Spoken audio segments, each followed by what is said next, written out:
After logging in, you see the main inventory management page. To access Open Source CVE Analysis, select it in the left-hand navigation menu. When the page first loads, it may be empty or it may load with some default packages. These packages are remembered from the last time you were on the page. If this is your first time accessing it, may load some default packages or it may be empty. So just to explain this page a little bit, underneath the title of the page you see the filters that are selected.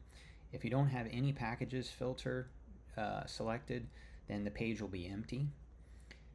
So what you have to do is come over here to the upper right and select this filters icon. But first you need to make sure you have a date range selected, start date, end date, and then you can select the filters. And we'll come back to that in just a minute, but let me explain the page itself. So the first widget you see here is the aggregated risk score, and this indicates the overall level of risk for the CVEs against the packages that you selected. In my case, I have 2 packages selected, and I've asked to group the CVE volumes by month, and I'll show you where that shows up in a minute. And then the exposure volume, this little pie chart on the right hand side talks about the distribution of CVEs against your packages. So I have 2 packages selected. The vast majority of them are against Apache Tomcat. The other CVEs that are impacting these packages are against Python.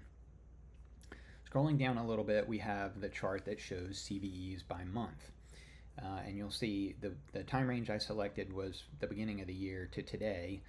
And so you'll see a bar for each of the months from January to August and September, along with the volume of CVEs. And if you hover over each of these, you can see the values. Doesn't look like there were any in March or April. There were some in May, and then there were a whole bunch in August. There's probably quite a bit of activity, a couple of releases or something happening in August, and we don't have anything in September yet.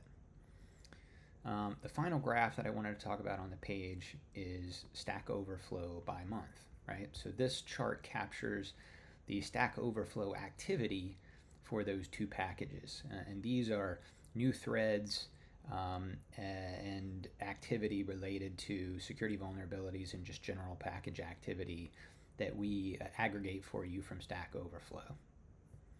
Now, how do I configure this page and select the packages? Again, you come back up to this little filter icon at the top and you select your categories, packages, and the date range or the date interval. You don't have to select packages, but this is a convenience mechanism for selecting a bunch of packages that are grouped into different groups here. So packages related to business applications or software development applications. It'll pre-select a bunch of packages. But if you just want to come down here and select a handful of packages, let me see, like I'll do Tomcat, Java, and I'll apply, and you see the dashboard is updating. Again, you've got your CVEs in the aggregated risk score, the volume of CVEs against the different packages. This time only one package has active CVEs, and then the Stack Overflow activity again.